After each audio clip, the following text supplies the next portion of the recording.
Hi, welcome to another midweek message. Some time ago, I heard about a college professor who had grown rather tired of hearing his students grumble and complain about the amount of homework he gave, the number of assignments they had to complete, and generally grumble about how busy their lives were.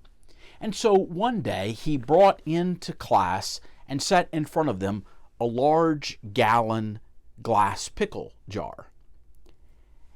And he said, "This is your life." Then he reached under the desk and took out some large rocks and began to put them one at a time into the glass pickle jar. And he asked the class, "Is the jar full?" There were a few students who kind of nodded yes, and others who shook their heads no. And so he reached under the desk again and pulled out a jar of some smaller rocks. And those he began to pour into the large container that already had the big rocks, and those smaller rocks began to fill in the spaces. And so he turned to the class again and said, "Is the jar full?" Most of them nodded their heads. Some said yes. The general agreement was the jar was full. He then reached under the desk again and pulled out small gravel. And he began to pour the gravel into the jar that already contained the other rocks and gently shake the jar so that the gravel settled into all of the crevices and spaces. And he asked the class again, "Is the jar full?"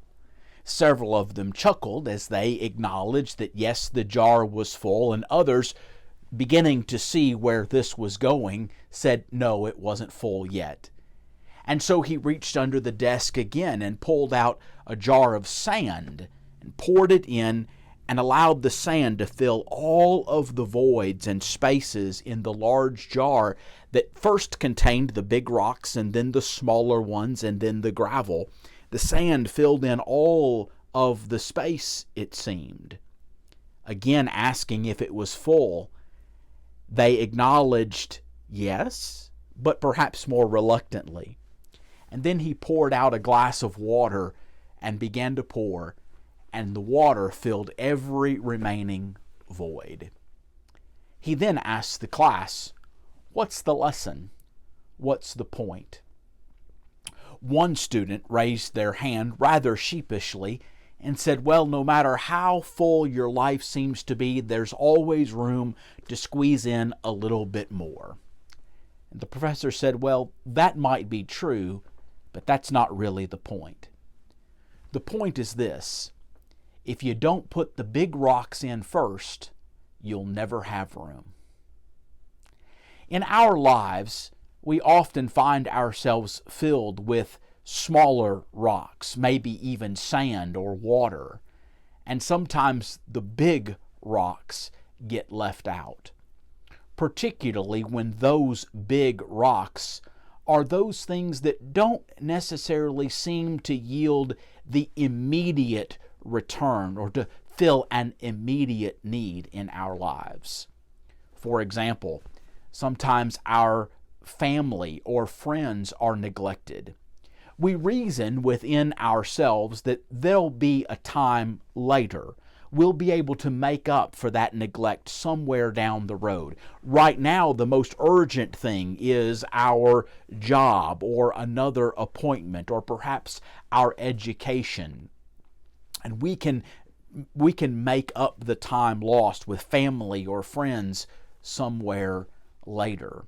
And as a consequence, the thing that doesn't seem to give the immediate return is neglected for what seems more urgent in the moment. Perhaps this is no more true than when it comes to our spiritual lives. We live with this assumption that there will always be more time. There will always be another opportunity.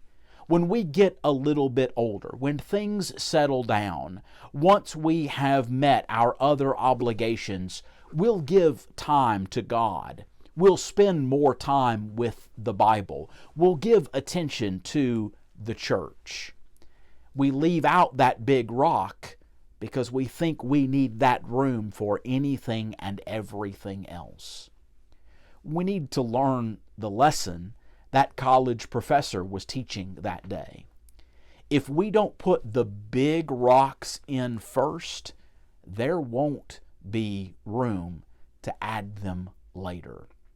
We need to make sure that our priorities are what they ought to be, and that those things which are truly important, not just those things that seem urgent in the moment, but those things that are truly important, are given the place, the attention, the time in our lives that they deserve. Jesus himself taught this very important lesson at the end of Mark chapter 9. Jesus came to a particular village. We learn in other places that it was the village Bethany, not far out of Jerusalem, into the home of his friends Mary and Martha. Mary sat at the Lord's feet, listening to his teaching. But Martha was distracted with all of her preparations and serving in an effort to be a hospitable host to Jesus. When Martha was left to deal with all of those things on her own, she came to Jesus saying, "Lord, do you not care that my sister has left me to do all of this alone? Tell her to help me."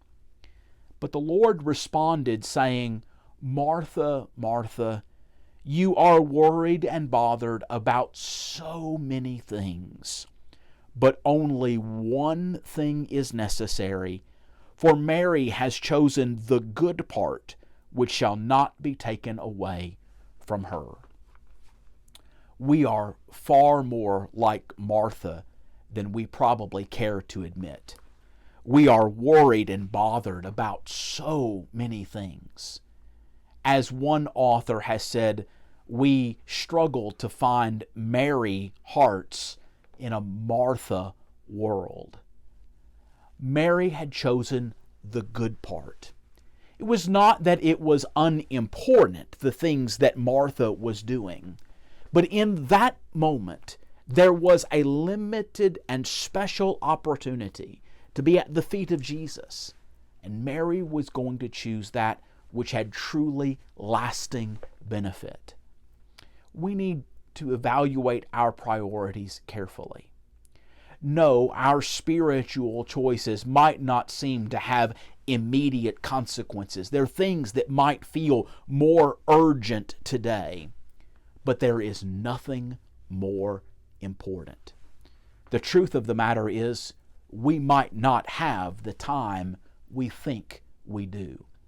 We might not get an opportunity to set our priorities straight, to do it better the next time. We need to make sure that the big rocks, the biggest rock, the welfare of our soul goes into the jar first. And then everything else can fit around it if it's room. But first things must come first. Are you choosing the good part? Thanks so much for watching.